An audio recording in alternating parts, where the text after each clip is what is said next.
Olá, gente, começa mais um episódio do Lume Podcast. Como sempre pessoas abençoadas para trazer aqui um pouco de Deus, muito de Deus para a sua vida. E eu tenho certeza que você vai sair diferente depois desse bate-papo. Já aproveita e já curte, já compartilha, já espalha esse link para um monte de gente. Se inscreve no canal. Se inscreve no canal. Daqui a pouco a gente vai passar o link do nosso convidado também. Você precisa ouvir ele também, ele tem muita coisa para falar, muita coisa para ensinar. E daqui a pouco a gente volta, espera só um minutinho.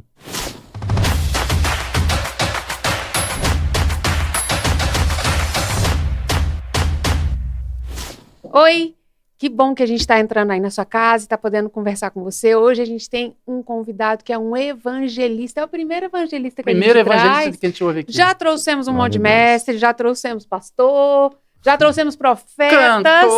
Cantor, agora vem o evangelista. Olha que coisa boa! De todos, glória! Gabriel Bezerra. Sim. Seja muito bem-vindo ao Lumen Podcast. É uma honra te receber. Amém. Vamos dar um tempinho aqui para você falar alô para nossa galera aqui nessa câmera. Amém. Alô, gente. Eu sou o evangelista irmão Gabriel Bezerra. Congrego ali na sede da Assembleia de Deus em Ceilândia, Distrito Federal, com o pastor João Francisco da Luz. Trago um abraço, meu pastor, estou aqui debaixo da benção dele. E estou aqui no podcast Lumen, uma honra ser convidado por você, estar aqui participando. A honra é nossa estar te recebendo aqui. Que bom estar passando 5 ministérios por aqui, né? Agora eu ouvi um evangelista que deve ter experiências fantásticas, porque a pegada do evangelista é diferente da pegada de um pastor, não é, Gabriel? Verdade. Isso aí, com certeza é verdade. Gabriel, qual é o ponto alto de um evangelista? Assim, o que você destacaria no evangelista, comparando com um pastor, que é o mais comum que a gente ouve? Não, comparando com o pastor, com o profeta, com o mestre, o que você tem de... Olha, eu acho que eu até brinco sempre em final de pregação, seja congresso de irmãs, senhoras e tal, falo, gente, um mal de evangelista que na verdade não é um mal, é um bom. Eu não consigo sair sem tentar ganhar uma alma. Uau. Porque o evangelista, ele é evangelista, ele quer ganhar alma, ele quer ganhar alma a todo custo, né? O foco é a alma, o verdadeiro evangelismo, o foco é a alma. Todo ministério, ele tem um ônus e um bônus, né? Tem as suas facilidades e as suas dificuldades. Então você falou aí, a facilidade do evangelista e o seu coração pulsa por pessoas. Aí, normalmente, o evangelista acha que a igreja não está cumprindo o seu papel porque o pastor quer cuidar dos que estão dentro, o evangelista está olhando para fora. Como é esse trabalho de evangelismo, tendo que ser pastoreado, quer dizer, cuidado aqui dentro, mas com essa visão de que eu queria estar lá fora? Eu comecei a pregar muito cedo. Então, quando eu me converti em 2006, 5 meses depois eu preguei. E eu comecei a pregar dentro da igreja, e depois eu comecei a sair para pregar. E logo eu não parei, então eu sempre fui de fato um evangelista. E o meu pastor, o pastor João Luiz, ele super compreende isso. É tanto que ele sempre falou, olha, irmão, cada um tem um ministério. Isso. E o irmão Gabriel, ele é evangelista. Ele faz um trabalho missionário bom aí, ele sai ganhando almas. E a gente entende isso, porque tem obreiros que é para servir a congregação. Eu até sou meio um pouco contra essa escada eclesiástica que foi imposta pelas igrejas, onde faz alguém ter um cargo, se sentir superior, etc. Porque eu vejo assim, eu congreguei 2 anos em Acreúna, Goiás, com o saudoso pastor Marcos José Faria, um evangelista nato, também um pregador. Os seus últimos dias foi pastoreando.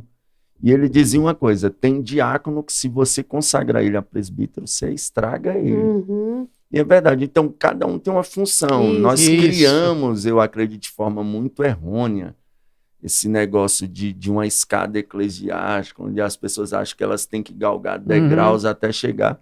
E, cara, Deus deu uns a pastor, outros a mestre, outros a profetas, e cada um está na sua função. O evangelista, ele quer pregar, ele quer sair. Então, se um pastor não tem uma visão com um evangelista de liberar isso, você vai matar ele ali. Porque o evangelista, ele quer Ele quer ganhar alma, ele quer ir fazer o ID. Tá dentro, tá no sangue, a chama tá ardendo. Então não tem... quem é evangelista, ele é evangelista. Ele vai evangelizar em todo canto.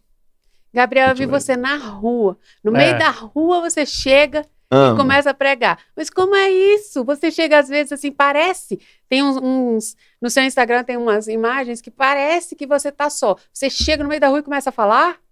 A gente chega, geralmente, a gente pede um ponto de energia para alguém, né? Alguém assim.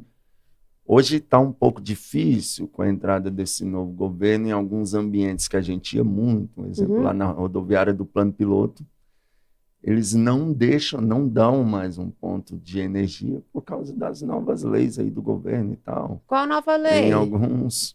Rapaz, eu nem sei te explicar essas leis. Eu sei que eles falam, não, o governo não deixa a gente mais dar energia.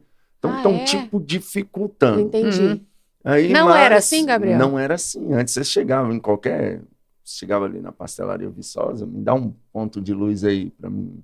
Eles, com certeza, o povo gosta do evangelismo, assim, o trabalho. E hoje, na verdade, nós estamos vivendo dias difíceis, né? Hoje você... dizer Deus abençoe para uma pessoa no final de uma simples conversa hoje, para muitos é uma afronta. Sério? Diante do que nós estamos vivendo. Nós estamos enfrentando isso. Nós estamos vendo dia após dia, a gente vê vídeos de evangelista apanhando em praça pública. Uau! E eu Aqui no Brasil? No Brasil. Se você pesquisar aí agora, você vai ver. Pregador pregando na rua e gente batendo nele, gente... É o que mais tem. E eu estou preparado para isso. Tanto uma vez eu estava aqui em Brasilândia de Minas pregando. E era uma cruzada ao ar livre, em cima do caminhão. E eu tô lá pregando. Aí veio um negão de lá, grandão, bombadão, com os cordãozão de prata, sem camisa. Do jeito que ele veio, ele pulou em cima do caminhão. Eu só pensei, meu Jesus da glória. Chega, eu fiz assim. Eu esperei a pancada. Ele jogou um monte de moeda assim. Só vim ofertar. Virou para trás, eu falei, ai, infeliz, quase me matou do coração. Mas eu tenho uma visão comigo. Se for lá em casa, isso aqui é até polêmico. Se for lá em casa, mexer com a minha família, com um filho meu, cara, eu parto para cima. Eu vou morrer defendendo minha família. Agora, se eu estiver pregando na rua, na praça, seja lá o que fosse, vierem me bater, podem me espancar até a morte, que eu não vou reagir. Porque... Só que a gente tem que estar preparado para isso. Eu gosto de pregar em comunidade. Esse final de semana, agora a gente estava no Espírito Santo, e eu topei com outro evangelista. Então, quando dois evangelistas se encontram, não tem como. É caixa de som em rua. E a gente entrou lá no meio da quebrada mesmo. Caramba. E nós começamos a montar sem as caixas aviso, de Gabriel, som. vocês não pedem permissão, vocês vão entrando. A gente pediu um ponto de luz pro dono do bar. Ele falou, não, pode ligar aí. Aí nós ligamos lá na esquina. Quando a gente falou, som, rapaz do Senhor, começou a surgir gente dos becos, de todos os lugares, que assim, lindo. Parar para ouvir gente chorando. Muito lindo. Esse último vídeo que eu postei no meu Instagram foi na esquina de casa. Eu moro na comunidade Sol Nascente, hoje ainda, né? Com muito orgulho, louvo a Deus por morar lá, eu sou bem respeitado, os meninos da rua me chamam como pastor, o pessoal passa, pastor, os maloqueiros lá. Já pregou para todo mundo lá? Vi teu vídeo no TikTok, viu? Legal, a palavra de Deus. Aí tem um dono do bar, o seu Marcelo, você assiste esse podcast, seu Marcelo, um abraço pra você. Um abraço, seu Marcelo. Um abraço, seu Marcelo. Eles cantam lá todo final de semana, eles põem os playback, eu pego o violão e eles cantam muito no bar, música de todo jeito. Mas eu tenho convicção que eles nunca choraram cantando igual segunda. Segunda eu pensei, rapaz, o pessoal canta aqui o final de semana todinho. Hoje eles vão me ouvir. Aí eu liguei a caixa lá, botei, e cara, o seu Marcelo veio lá, ele chorava igual criança. E ele dava até glória a Deus, estava melhor que os crentes. Eu falei, meu Deus, e eu amo esse trabalho, eu acho que é um negócio evangelístico, eu amo, a gente entra nas comunidades, a gente vai em bairros nobres também, a gente procura ir aonde tem alma para ganhar. E detalhe, tá raro hoje. Evangelistas, no caso? Evangelistas. Porque muitos querem ser pregador de púlpito. Muitos, na verdade, querem holofotes, querem status, querem oferta. Por isso que ele não vai se deslocar da casa dele para pregar. Mas o verdadeiro evangelista, ele prega com a vida, ele prega onde ele estiver. Onde ele chegar, ele vai pregar o evangelho. O que eu acho interessante em um evangelista, assim, porque, vou falar assim no caso assim, de um pastor. O pastor, quando ele vai pregar na igreja, ele já sabe mais ou menos que tem um público que imagina mais ou menos o que vai ouvir. Uhum. Agora, o evangelista, na maioria das vezes, fala para pessoas que não têm o evangelho, assim, não vi. Verdade. Então, assim, eu acho muito mais difícil, porque, assim, de repente, o nível de rejeição pode ser bem maior. O caso que você falou assim, de pessoas assim, de querer partir para cima, falou de casos aí. É claro que a unção acompanha também, sim, né? Sim, e os milagres também seguem também. Sim. Né? A boa parte dos evangelistas é acompanhado de milagres, né? É verdade. Então, assim, existe uma graça, talvez até porque, é por isso que de repente você está achando assim, que tenham poucos, porque a gente ouve, é raro a gente ver gente pregando em praça hoje. Quando eu vi os seus vídeos pregando na praça, eu falei assim, caramba, ainda tem hoje em dia isso aí. É tão raro, né? Muito. É muito raro hoje, assim. O trabalho evangelístico, ele está ficando cada vez mais escasso. Mas ainda tem. E tem muita gente que também não é conhecida, sim, mas anda com... Aí, né? Eu lembro quando eu era novo na fé, eu acho que sempre teve dentro de mim. Que eu ficava assim, aquele sonho. É um sonho que eu tenho, de fazer cruzadas na rua. Uhum. De ficar 3 dias assim, sem comer, sem beber nada, e sair para uma cruzada para pregar. Ganhar alma, orar pelos paralíticos, pelas pessoas enfermas. E produz. Se a gente fizer isso, produz. Mas hoje é um... Você pode ver, é polêmico o que eu vou falar aqui. Uhum. Você vê dentro das denominações uma movimentação em prol um evento de senhoras grande. Uhum. O pessoal trabalha, o pessoal arrecada, o pessoal... Você vê um evento de mocidade da mesma forma.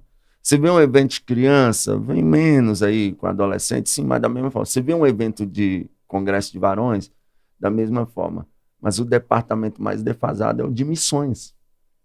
Você não vê movimentação para missões. Uhum. Todo líder de missões geralmente trabalha sozinho.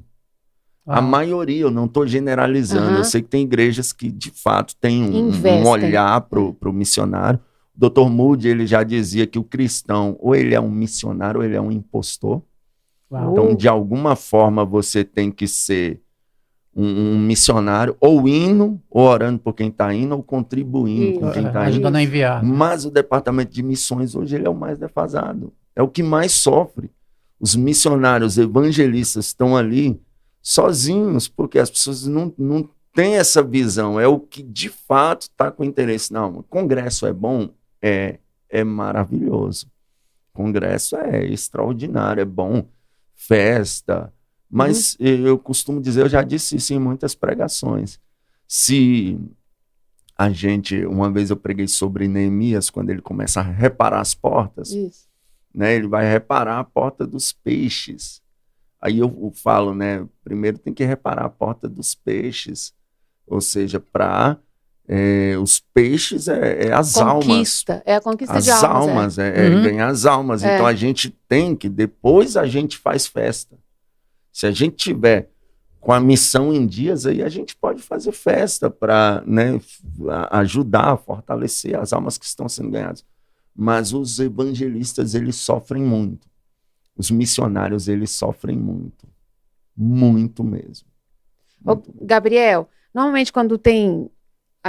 Só trazendo um exemplo, assim, é só um paralelo. A pessoa está num restaurante, aí chega alguém para tocar e ela fica assim, ela é um extra naquele espaço. Muitas vezes as pessoas nem dão atenção porque foram ali para um outro objetivo. Então você falou que você sai daqui e você vai para uma praça, ou você vai lá para a rodoviária para pregar. As pessoas estão chegando ali para pegar seu ônibus, para sair, para voltar para casa, ou para ir para o seu trabalho. Você para com a sua caixa de som e você começa a falar.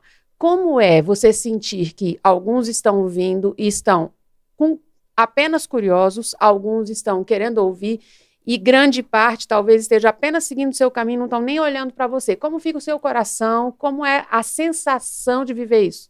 Sim, tem um vídeo meu interessante que tem muitos comentários acerca disso, que é na rodoviária do Plano. Uhum. Eu estou pregando lá e muita gente está passando sem dar um vídeo. O pessoal comentou muito nesse vídeo. Vai chegar um dia que eles vão querer ouvir a palavra e não vai... Tem ninguém lá. E tem gente ali naquelas filas de ônibus que tá ali, poxa, cara, eu tô cansado e esse cara tá barulhando no meu. Mas por outro lado, chegava gente, ficava de trás da coluna assim, ó, olhando a pregação.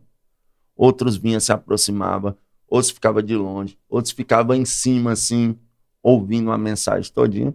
Então a mensagem de Deus, é importante ressaltar isso.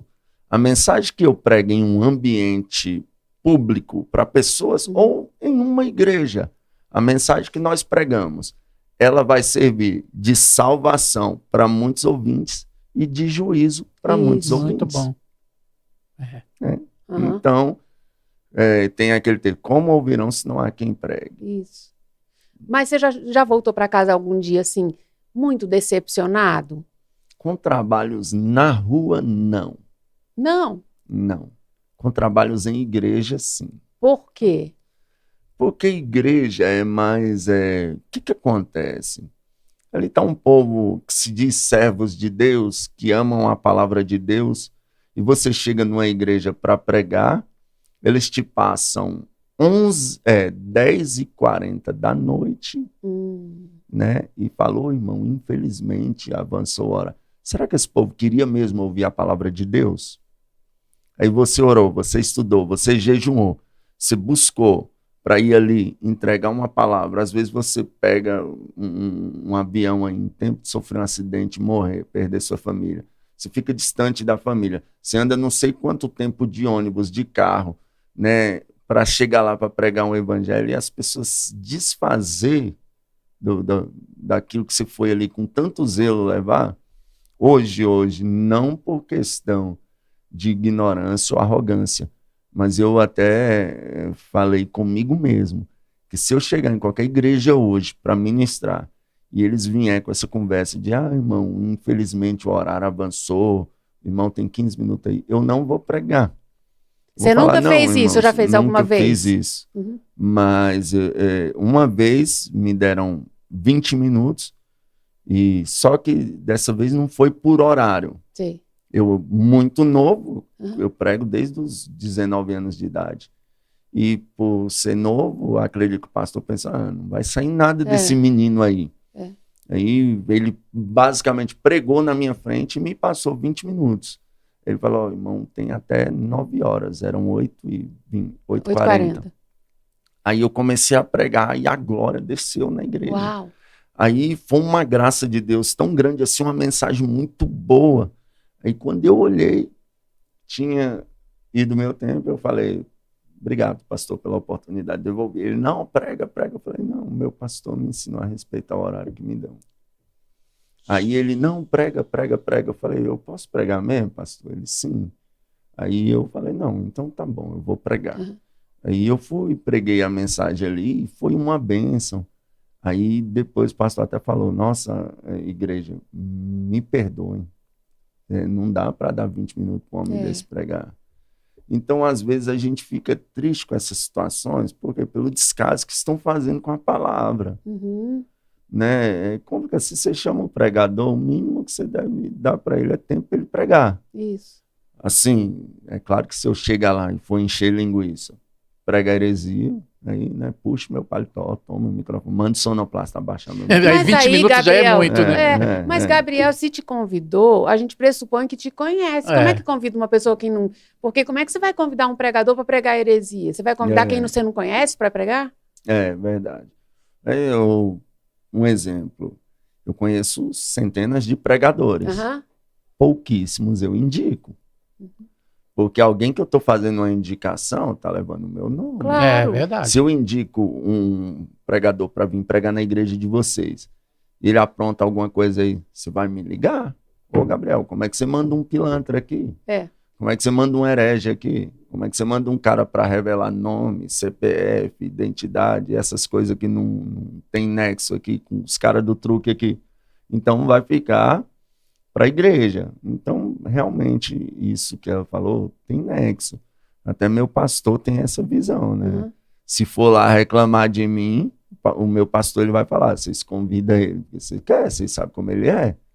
Porque eu tenho aquele estilo de pregar, eu já tentei pregar uma mensagem mais boazinha, mas o meu negócio é tipo João Batista mesmo.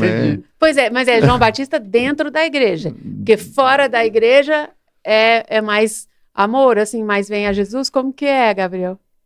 De uma certa forma, a gente fala muito, você pode ver que as mensagens, elas são evangelísticas, mas elas não deixam de falar contra o pecado. Sim. É aí onde eu tenho que estar preparado para levar uma surra no meio da rua.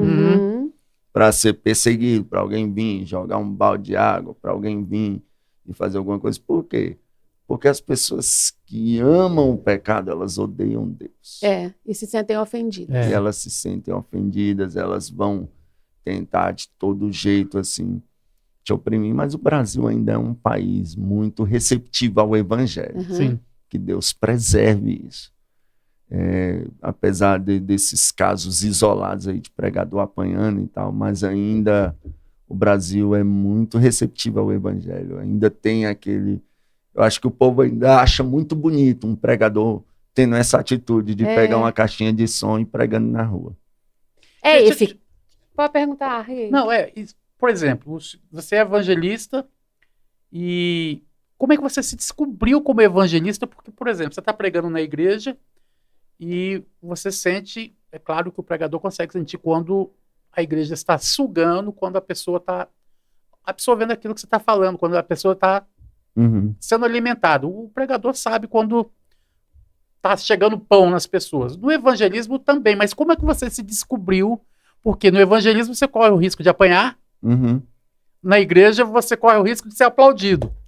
Quer dizer, se for para preferir, você prefere o aplauso do que apanhar, né? Assim, na lógica. Verdade. Como você se descobriu? Falou assim, não, minha pegada não é pastor, meu chamado não é pastoral, meu chamado é evangelístico. Eu tenho vontade de pastorear, né? Quem sabe futuramente. Mas a forma que Deus dá a mensagem, você pode ver, tem muita gente que foram evangelistas natos, pregadores com a mensagem evangelística nos lábios, e assumiram a igreja. E a mensagem deles mudou. Agora eles pregam uma mensagem mais pastoral. Que a mensagem pastoral ela é mais apacentadora. Ela é mais amorosa. O evangelista não, o evangelista ele já é mais explosivo, ele já quer que todo mundo se converta de todo jeito, né? Mas assim, eu acho que eu me descobri, não é que eu descobri assim como evangelista, eu acho que o desejo assim de ganhar alma é o que faz você ser um evangelista. Sim. Que você visa pelas almas. Você quer almas de todo jeito, então você está sempre criando uma forma de ganhar almas. Se você aprende a tocar um violão para cantar, você está pensando em cantar para ganhar alma. Se você vai, quando eu vou escolher um hino que eu vou cantar, eu já fico pensando de que forma vai chegar no coração de quem está ouvindo. Da mesma forma a mensagem, como vai chegar no coração de quem está ouvindo. E, por outro lado, aí já tem o meu lado mais profético também. O profeta, quando... Tem dia que a gente está bem evangelista. A mensagem é mais para tocar os corações, ganhar alma. Conversão. Agora o profeta é diferente. Dá para focar nessa câmera, que essa eu quero falar direto. Ser profeta, diferente do que estão pensando hoje, porque hoje estão tendo um profeta como um guru. Estão achando que profeta é cartomante. O povo está achando que profeta foi chamado para revelar o futuro das pessoas.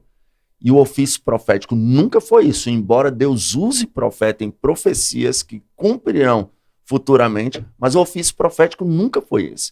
O profeta ele sempre foi chamado por Deus para trazer o povo a uma aliança com Deus. Você pode ver que toda vez que um profeta se levantava, era para parar a corrupção do povo. É tanto que a Bíblia diz, não havendo profecia, o povo se corrompe. Então tem que ter profeta. E quando você está no lado profético, você já vai entrar mais. Eu acho que eu fiquei mais conhecido na mídia com as mensagens contra o sistema gospel, né? Que foram as mensagens. Eu acho que o pessoal gosta muito disso, porque não é vocês que estão pregando, né? Por isso que vocês gostam, vocês acham o máximo. Mas o profeta, ele é tomado por Deus para mexer onde dói. Eu diria que tem uma indignação santa, né? O profeta eu acho que é o lado indignado de Deus. Sim. Né, o lado onde Deus levanta, arrependei-vos e convertei-vos. O lado profético é o lado mais daquela palavra, aquela mensagem mais de conserto, mais de temor. E de fato, quando a gente é tomado profeticamente, o temor vem. E quando você está... Eu tive uma experiência ímpar, eu pregando em um ambiente público, um galpão lotado de gente, dia do evangélico, e esse dia, ao ar livre, eu não estava naquela unção de evangelista. A mensagem não era evangelística, a mensagem era profética. E Deus me tomou numa mensagem profética tão dura que ofendeu um pastor que estava atrás de mim. Só que eu não estava vendo ele estava de costa aqui. E eu estou pregando aquela mensagem bem profética. Tinha muitas igrejas ali, muita gente crente, embora era o ar livre. E a mensagem foi mais profética. Aí ele levantou, possivelmente para tomar o microfone das minhas mãos. Eu, sem ver ele, diante de Deus, a minha boca abriu falando assim, toca em mim para ver se Deus não te mata. Ele pegou e sentou. Caramba. E eu não vi ele. Todo mundo... Nessa hora, veio um temor tão grande sobre aquele... Era um ginásio coberto. O pessoal parou e ficou assim. E a mensagem foi bem de conserto para o mundo. É aquela mensagem que vem arrependimento para político, que vem arrependimento para empresário, que vem arrependimento para o crente, que vem arrependimento para quem não é crente, que vem arrependimento, que atinge a massa. A mensagem profética, na verdade, ela é aquela mensagem mais confrontadora. A mensagem evangelística, eu acho que a gente já fica mais naquela... pensando em uma forma de atingir o coração do ouvinte. Qual foi a experiência que mais te marcou na sua caminhada de evangelista? Teve alguma conversão assim que você disse, uau! Um milagre, alguma coisa assim, sei lá. Ou alguma reunião, assim... Pregando, você fala assim, a experiência mais forte. Como pregando. Evangelista na sua... talvez assim, alguém que chegou e foi tocado de uma forma que você ficou impressionado com o que Deus fez. Tem um rapaz, ele até a última vez que eu fiquei sabendo, ele era presbítero da igreja. O nome dele é Eduardo, um abraço Eduardo, lá de Acreona, congrega na Palavra de Cristo. Primeira vez que eu fui pregar em Acreona, eu era jovem, bem novo, eu devia ter na faixa de uns 25 anos, e eu fui pregar lá. Era um evento de 7 dias, e é muito engraçado isso, porque eu pregava muito aqui em Cristalina de Goiás, e um pessoal de lá veio trabalhar numa firma de asfalto. Foram num culto à noite, eu era o pregador, eles me viram, não, precisamos levar esse pregador lá. E na época eu vendia uns DVDzinhos, ele, irmão, eu queria comprar um DVD, mas não tenho condições, nós estamos sem dinheiro. Eu falei, não, pega aqui, leva o DVD. E ele lá entrou em contato com o pastor e falou, pastor, traz esse rapaz para a festa. É um jovem, o pastor ficou meio assim, porque não conhecia os irmãos. Não, eu vi ele pregar. Meu irmão falou, não, eu dou o combustível dele, você dá oferta, traz ele aqui. Entrou em contato comigo, tem como vir? Tem, os 2 últimos dias. E eu fui pregar. Eu cheguei lá, né, quietinho, subi pro púlpito quietinho. Quando eu comecei a falar com os irmãos, tem um pastor que ele conta isso rindo. Ele falou, irmão, eu fechei minha Bíblia, eu ia descer para ir embora. Eu falei, nossa, os 5 dias foi forte, e agora trouxeram um cara para pregar a gente dormir. Tá de brincadeira.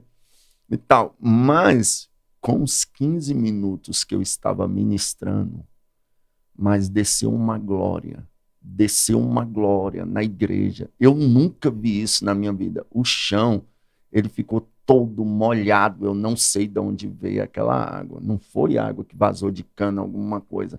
A glória desceu, tomou de conta e começou a juntar gente na frente da igreja. Era uma igreja muito pequenininha, hoje é uma igreja até razoável, mas na época era muito pequenininha. Foi juntando gente. Aí esse Eduardo, ele era atentado, um cara que dava trabalho. E ele parou e eu estou pregando. E ele ficava assim, isso ele conta. Quem falou da minha vida para esse cara? Quem contou minha vida para esse cara? E eu pregando. E tal, e ele, moço, eu vou lá bater nesse cara. O cara falando da minha vida aqui, tal. Na hora que eu fiz o apelo, ele foi o primeiro aí na frente, chorando. Chorava igual criança. Aí ele ficou crente, hoje é um evangelista. Eu acho que essa foi uma das experiências, assim, pregando forte. Eu falo de teor evangelístico. Agora, em teor de festa de igreja, eu tive duas experiências. O culto mais forte que eu presenciei, eu preguei uma mensagem com o tema Nossa Esperança é Sua Vinda, numa congregação até do nosso ministério em Águas Lindas de Goiás. Eu lembro que tinha cerca de 15 crianças na frente assim, e as crianças choravam. Foi uma presença de Deus assim, fora do comum. Quem estava naquele culto comenta até hoje, tem mais de 18 anos, deve ter uns 18 não, acho que deva ter uns 14, 15 anos isso, mas quem estava naquele culto comenta até hoje. E outra vez foi aqui em Cristalina. Acharam por bem de me convidar para um congresso de crianças. Eu falei, meu Deus, eu nunca preguei para criança. Então, mas fui. Eu preguei uma mensagem sobre Samuel, antes que a lâmpada se apagasse, Deus chamou Samuel.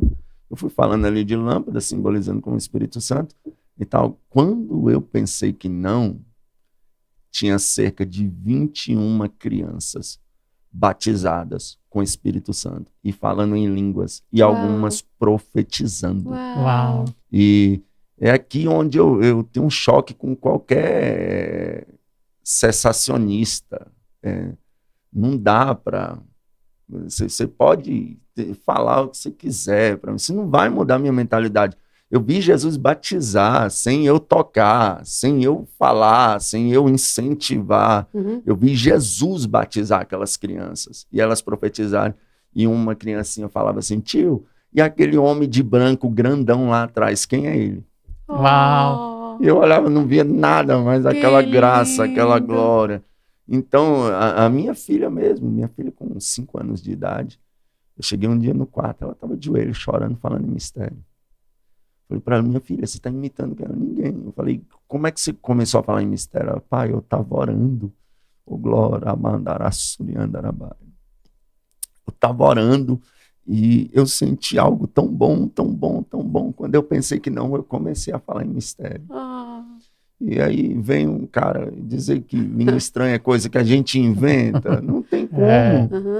Né? Então, essa foi uma das... A gente não conseguiria inventar uma coisa tão boa. Verdade. Eu tive o privilégio de ver 4 pessoas a levantar de cadeira de rodas. Só que não foi tão forte que eu pensava. Eu tinha um pensamento dentro de mim. É tanto que eu botei na minha cabeça uma época que eu ia orar por um paralítico até ele andar. Né? Então, eu não podia ver um paralítico que eu orava. Não acontecia nada, orava, não acontecia nada. Aí meu irmão foi parar numa cadeira de rodas. Ele foi assaltado, levou 2 tiros no rosto, foi espancado também. Foi parar numa cadeira de rodas. E nesse período, eu vi Deus levantar uma mulher na Bahia, um senhor aqui em Cristalina, um senhor aqui na Samambaia e outra mulher na Barra do Garça. E eu pensava assim, o dia que eu orar e um paralítico levantar, eu vou sair correndo, eu vou pular, eu vou dar um salto mortal para trás de tanta presença. Mas não, eu fiquei assim, só sabia chorar, emocionado. Eu acho que o mais forte foi da Bahia, que os filhos da mulher não era crente, eles correu para frente assim, pedindo para aceitar Jesus na hora que viu. E eu fiquei comovido, não teve aquela explosão de glória. O pessoal tudo olhando assim, parece que tipo, sem acreditar, atônito. E aquele quebrantamento desceu. Mas não foram as experiências mais fortes, assim. As que eu considero ser mais forte foi esse dia lá. e esse Dia das Crianças mesmo. Deixa eu contar uma experiência baseada no que você está falando aí. Quando eu tinha uns 13 anos, eu era na igreja da Ceilândia também. Um amigo meu que era tesoureiro da igreja levou um tiro, porque ele foi assaltado, porque as pessoas daquela época saíam com a mala de dinheiro das ofertas para no outro dia depositar, porque era domingo à noite.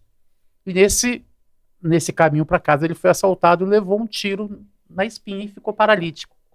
Eu não tinha ido ao culto, e na segunda-feira Deus falou comigo, falou assim, vai lá, ora por ele, que se ele crer, ele vai andar. Ele já estava com o laudo que ia ficar paralítico, era alguma coisa assim. Sim. Aí ele falou assim, mas se ele não crer, nem ore. Olha só que... Eu falei com minha mãe, e minha mãe falou assim, eu vou te levar lá. A gente foi pro hospital. Na hora que eu entrei na porta, ele chegou e falou assim para mim, Ricardo, eu sei o que você vai vir fazer aqui, nem preciso orar porque eu não creio. Forte. Eu falei assim, caramba, eu falei assim, ele falou a mesma coisa, falou, se ele não crer, nem ore. Eu falei assim, ok. Nós estamos vivendo dias que o paralítico não quer andar, o cego não quer enxergar, o mudo não quer falar para não perder o benefício. É violento. Você acredita? Eita. Isso é pesado, mas é uma realidade. Você fala assim, Gabriel, existe isso, por incrível que pareça. Eu acho que isso torna assim, as palavras de Jesus tão interessantes, porque às vezes a gente vê Jesus perguntando para um cego, o que você quer? O que quer isso que eu te falo? Tem gente que não e a gente quer. não entende, Parece óbvio, né? Como é que Jesus faz uma pergunta tão óbvia? Mas é óbvia para a gente. Porque a gente pensa assim, é claro que ele quer ver, mas não é tão claro assim pelo que você está falando, né? O cego poderia muito bem na hora, assim, me dê um cão-guia. Não é? Verdade. Já houve alguma experiência, Gabriel, assim, que você não obteve resultado e você voltou para casa e chorou e se lamentou pelo resultado que não chegou? Acho que eu sempre tive aquela mentalidade, tipo, se Deus fizer, ele é Deus, se Deus não fizer, ele continua sendo Deus. Mas então, quando você sabe, assim, que não foi Deus... Eu não me frustrei. Eu já tive, assim, experiência de voltar triste, porque eu ficava 3 dias trancado em um quarto, sem comer, sem beber, nada, só orando, jejuando e lendo Bíblia para pregar num congresso. Chegava lá pensando, hoje eu vou pregar e... a glória vai descer. Não acontecia nada. Nem pregar eu não conseguia direito. Uau. Eu voltava para casa assim, triste. E com o tempo eu vim entender. O Espírito Santo falou ao meu coração, dia que você depositar sua confiança no jejum que tu fez, eu saio de cena. Muito bom. Sabe, uma das coisas que eu louvo a Deus que aconteceu comigo, eu orando, eu assistia muito DVDs do pastor Hernani Santos. O Hernani Santos fazia umas cruzadas de milagre, e eu acredito que esse lado evangelista meu foi inspirado no Hernani Santos. O meu lado pregador, eu me inspirei muito no Marco Feliciano, em 2006, estava no auge ali. Mas o meu lado evangelista foi mais no Hernani Santos mesmo. E eu via muito ele orando, e cego enxergando, pessoas sendo curadas, pessoas vomitando enfermidade. Então aquilo despertou um desejo tão grande. E como eu via acontecendo através dele, eu não tinha dúvida nenhuma que se eu orasse acontecia também. Aí eu fui pregar numa igreja na expansão do Setor. Na época era pastoreado pelo pastor Anderson Braga, só que o pastor Anderson Braga não estava lá. Quem estava dirigindo o culto à tarde era a missionária Adriana. E eu orei por uma mulher e Deus curou ela instantaneamente. E eu saí dali tipo... olha, Deus está me usando em cura, sou o cara e tal. Peguei o ônibus para ir para casa. Dentro do ônibus eu já comecei a ficar ruim. Fui para casa, cheguei em casa passando mal. Deitei, esse culto era segunda à tarde. Deitei na cama, fiquei de cama, enfermo, doendo. Terça-feira, na quarta-feira de tardezinha, eu senti o espírito da morte próximo de mim. Minha cabeça esfriou, os pés esfriou. Na hora eu falei com minha mãe assim, muito fraca. Eu falei, mãe, eu vou morrer. ela pensou que eu estava brincando. Mas realmente eu pensei, eu acredito que eu ia morrer aquele dia. Aí na hora que eu vi assim, eu sem força, eu virei para a parede e eu lembrei de Ezequias. Aí eu falei, Deus, se o Senhor tiver alguma coisa comigo na terra ainda, Pai, me livra. Mas se não, Pai, eu entrego em minhas mãos, em tuas mãos o meu espírito. Mas se o Senhor tiver alguma coisa na minha vida ainda, Deus, me cura. O Espírito Santo bradou, tu não curou lá? Se cure agora. Eu falei, ai. Eu comecei a chorar. Eu falei, Deus, pelo amor de Deus, me perdoa, Pai. Se eu respiro é porque o Senhor me deu condições de respirar. Se eu falo é porque o Senhor me deu voz. Se eu ando é porque o Senhor me deu saúde. Pai, me perdoa, Deus, eu não sou nada, eu não faço nada, tem misericórdia de mim. Naquela hora eu senti como uma chama vindo sobre mim e foi rápido, eu comecei a suar assim, que eu tive que trocar os lençóis, tudo. E foi muito rápido, aquele incêndio sobre mim, assim, uma graça tão grande. E eu fiquei bonzinho, levantei bonzinho. Uau. E aquele dia eu entendi e eu louvo a Deus, porque Deus me corrigiu no início. Tem gente que é soberbo, e ele se perde na sua própria soberba. O tempo passou, e hoje eu já preguei em igrejas grandes, continuo pregando, sou pregador de interior, de igreja pequena, de rua, eu sou mais, para mim, dificilmente eu prego em igreja grande, mas de vez em quando eu prego. E uma vez eu preguei numa igreja grande, uma glória, Jesus batizou muita gente com o Espírito Santo, e veio aquele sentimento, sabe, nossa, agora tu tá pregando. Aí eu lembro que eu fui pro hotel, a cama ainda tinha espaço embaixo, eu entrei embaixo da cama e eu chorava tanto, eu falava, Deus, eu não sou nada, não foi eu que fiz, foi o Senhor, Deus. Se a soberba querer chegar em mim, Deus, me mata aqui, não deixa eu sair debaixo dessa cama vivo, se o Senhor não for comigo. Eu não sou nada. Porque o inimigo tenta, eu acho que é mais difícil você resistir à soberba do que uma mulher bonita, como tentação. É mais difícil você resistir à soberba do que um pacote de dinheiro.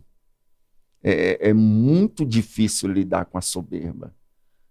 O inimigo, ele vai tentar. Eu lembro de um dos heróis da fé, do livro Heróis da Fé, ele fala que certa feita ele pregou um sermão e quando ele desceu, alguém chegou, nossa, você pregou uma ótima mensagem.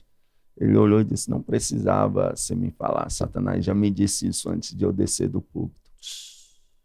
Então o inimigo, ele é sujo, ele usa disso. Aí, ó, tu tá pregando muito agora, tu tá...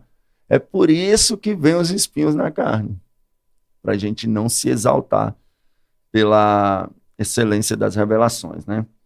Glória a Deus. Gente, tá chegando bem o som aí, que vocês estavam reclamando e eu acho que tava desligado, tava verde, mas agora tá azulzinho, eu acho que melhorou o som. Se melhorou, gente. Estamos ao vivo no TikTok? Estamos ao vivo no TikTok. Mas quando você assistindo, já não estamos mais ao vivo? Mas verdade. Lá pra isso tá bom, né? Pra mim não tá saindo muito. Eu vou deixar aqui os dois. Vê se melhorou aí agora. Glória a Deus. Tá bom agora? Pronto, gente. Aqui, quem sabe, faz ao vivo. Isso aí. Podcast é tudo. Bate-papo. Gabriel, você agora tá com uma rede bastante forte, né? Cheio de seguidor. Você é um evangelista na rede também? Como é trabalhar o evangelho na rede social? O que acontece? Alguém chegou em mim e disse assim, usou essa expressão. Gabriel, você tem mercado. Eu tô vendo que tu tem crescido nas redes sociais. Mas eu vou te dar um conselho. Se tu não mudar o seu jeito de pregar, o mercado não vai te aceitar. Aí eu falei assim, mas como assim o mercado não vai me aceitar? Ele, pois é, porque o mercado gospel está crescendo demais. E para você cair nos grandes congressos e tal, nos grandes eventos, você vai ter que mudar o seu estilo de mensagem. Aí eu fui para casa pensando nisso, né? E eu fui até orar sobre isso. E o Senhor falou ao meu coração, não se preocupe, meu servo. Se o mercado não te aceitar, a seara é grande e a seara te aceita. Tem lugar para todos. Temos que orar para que Deus levante mais trabalhadores para a seara. Então, não vou mudar a minha forma só porque eu estou alcançando um público.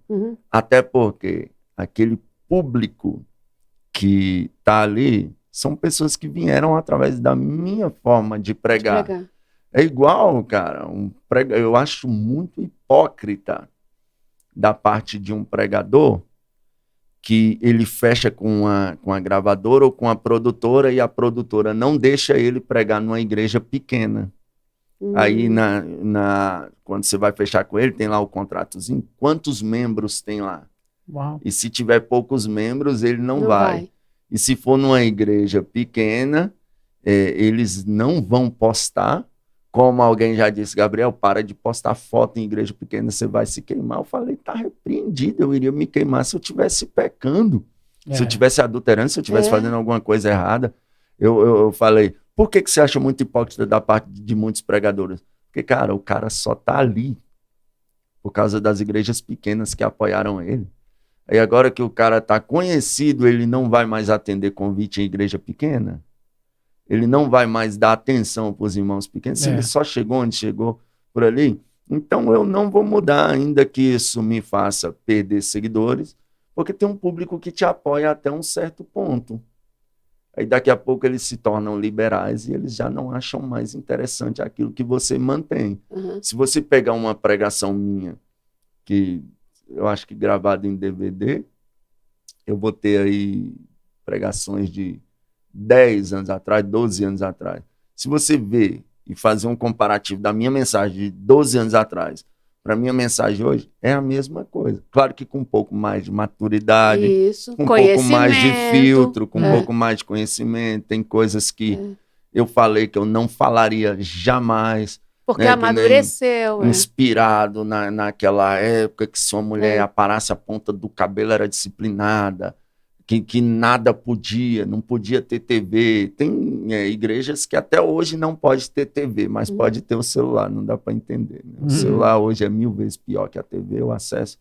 Então, eu lembro de uma mensagem, eu não tenho vergonha de dizer isso aqui. Você se arrepende, pregador? Não, acredito que serviu para aquela época.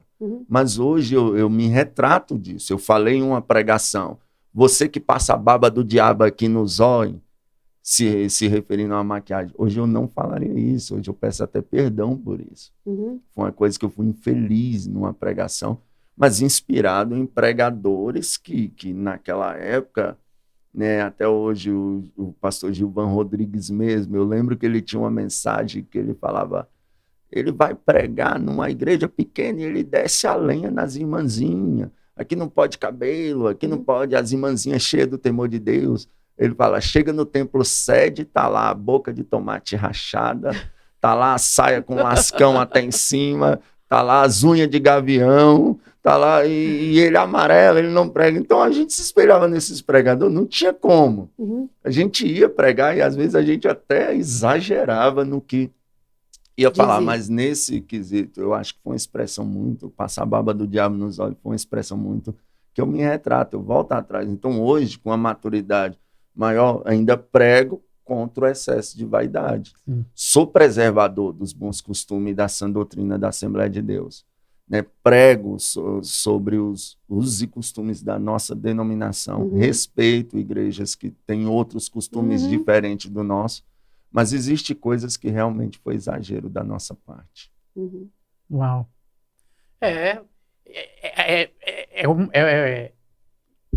Desafios constantemente a respeito do pregar o evangelho, né, Gabriel? Verdade, verdade. Porque você se vê de frente, às vezes, assim, porque o pregador não pode se adequar, por exemplo, a uma igreja e querer falar o que a igreja quer ouvir. Verdade. Você tem que estar ali sensível ao Espírito Santo e falar aquilo que ele manda falar. Eu sou pentecostal, né? Eu fui forjado no meio das irmãs do coque. Aquelas irmãs que quando baixa o óculos e olha pra gente, a gente confessa até o pecado que não cometeu.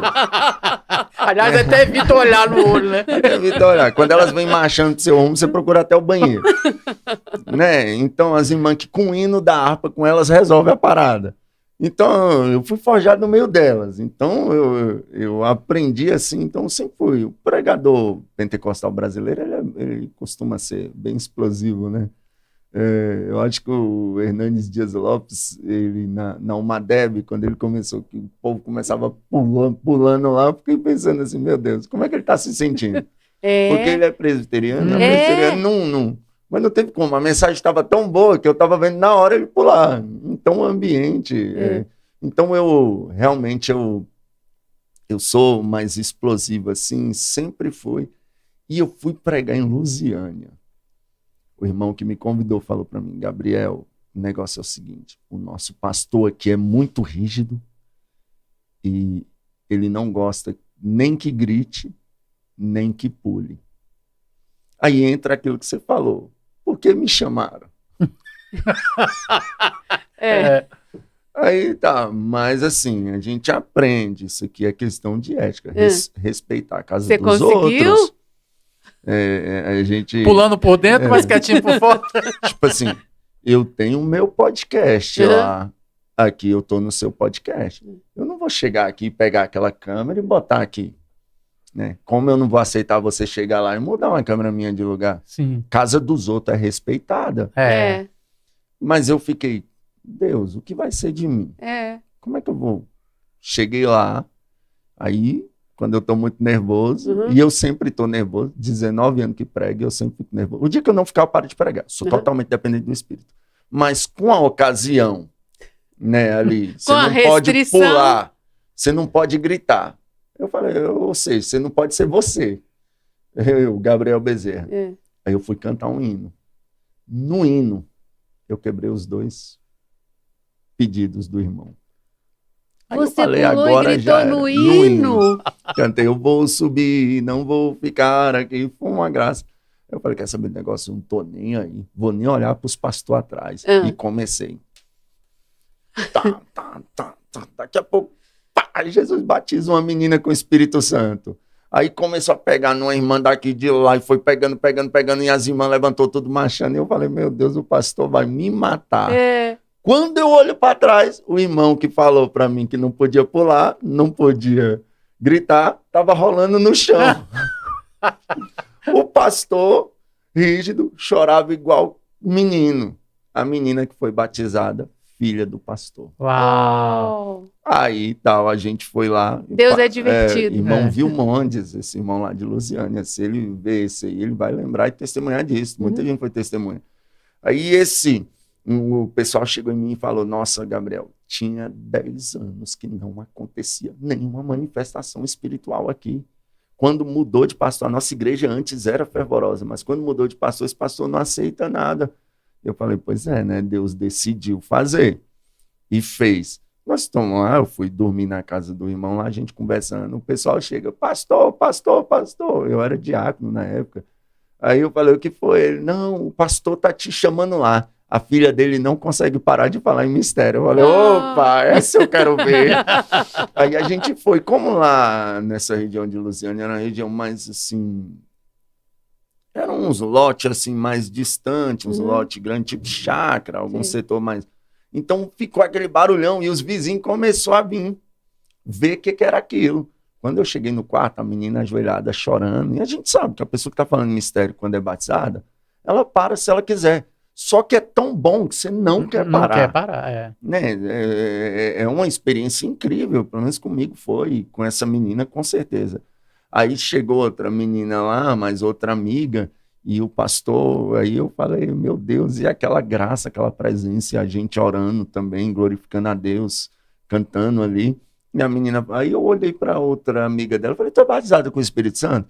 Ela, não, eu falei, pois abrace ela ali. Ela abraçou, Jesus batizou. Aí a outra lá, eu falei, ela era, mas nunca mais eu falei em línguas. Eu falei, pois abrace lá também. A menina abraçou e foi renovada as 3. Uau. Então foi uma graça e Deus mudou a história daquela igreja. Show. Então é difícil quando lhe põe algumas restrições. Você sabe se continuou a partir dali ou se voltar a ser o que era? Eu voltei a pregar lá algumas vezes, foi muito bom. Mas hoje eu não o irmão que sempre me levava, ele mudou, o irmão Vilmontes, e eu perdi o contato, a gente perde o contato assim. Ô Gabriel, você já foi desafiado ou xingado na rede? Ah, demais. É? Pelo quê que o povo te xinga? Ah, o pessoal me chama de louco, pietista religioso, fanático. né? E muita... Ixi. Você responde? Não, geralmente eu apago. Tem uns comentários que eu não aguento, não. Eu vou lá e respondo, mas... Mas você apaga tudo?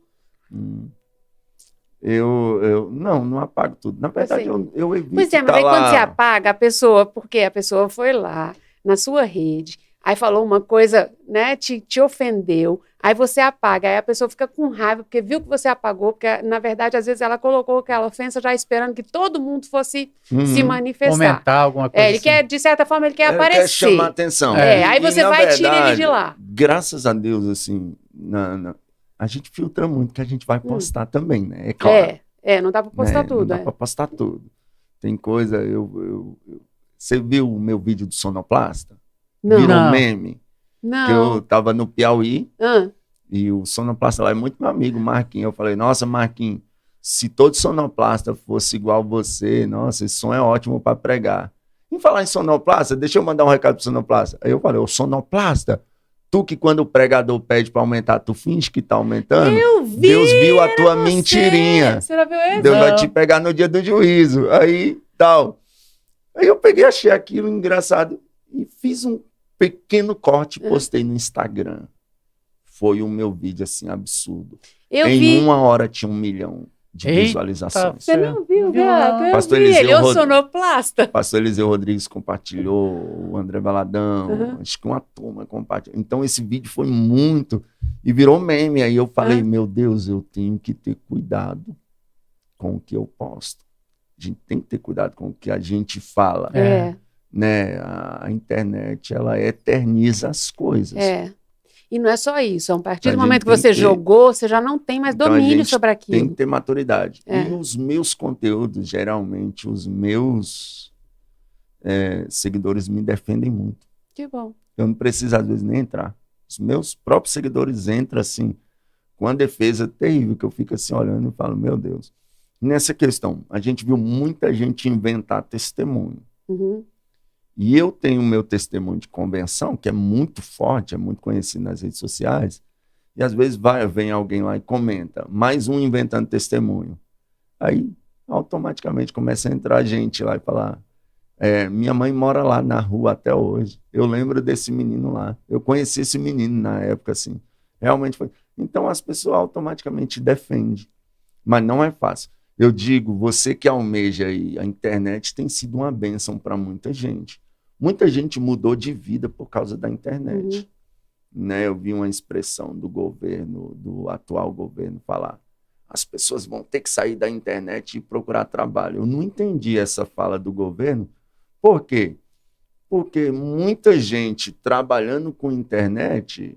porque a internet ela gera muito anúncios de vendas de produtos, o produtor vai vender, o comprador vai comprar, e quem está ali produzindo conteúdo vai entreter o comprador, né, vai interagir com o vendedor, vai ganhar, ambos vão ganhar. E é trabalho. É um trabalho. Muita gente... mexer com internet é um trabalho. Não é fácil, como parece. Né? Então você tem que descobrir um nicho, você tem que ser diferente, porque se é igual não vai, então você tem que ter a sua... Então mexer com a internet é muito difícil, mas você que almeja mexer com a internet, eu vou te dizer logo, se você não está preparado para crítica, não mexe não. Se você não tem um emocional para ter apoiadores e haters, não entra não, sem a instrução do profissional, como diz aquele menino. Você vai se arrebentar. Porque é difícil, né, lidar com os primeiros comentários negativos que eu vi nos meus vídeos. Eu ficava o dia pesado, triste, pensando e tal. Ia lá olhar se alguém tinha comentado, aí apagava. Hoje não, hoje eu tô nem aí. Eu passei a observar uma coisa. Eu botava um corte de uma pregação, a pessoa ia lá, parabéns, tem que pregar isso mesmo, tal. Aí eu botava outro corte de uma pregação, a pessoa ia lá e esculhambava comigo, porque ele não gostava, atingia alguma coisa que ele não gostava, ou sei lá. Aí daqui a pouco, no próximo corte, a mesma pessoa que estava me esculhambando estava lá me elogiando. Eu falei, não, essas pessoas nem sabem quem elas estão assistindo. Né? Hoje elas veem uma coisa, amanhã já esquecem. Então, se você for dar atenção para comentário negativo de hater de internet é complicado. Hoje de manhã eu estava em live no TikTok e o cara falou bem assim, irmão, você tá muito vaidoso, e esse cabelo aí?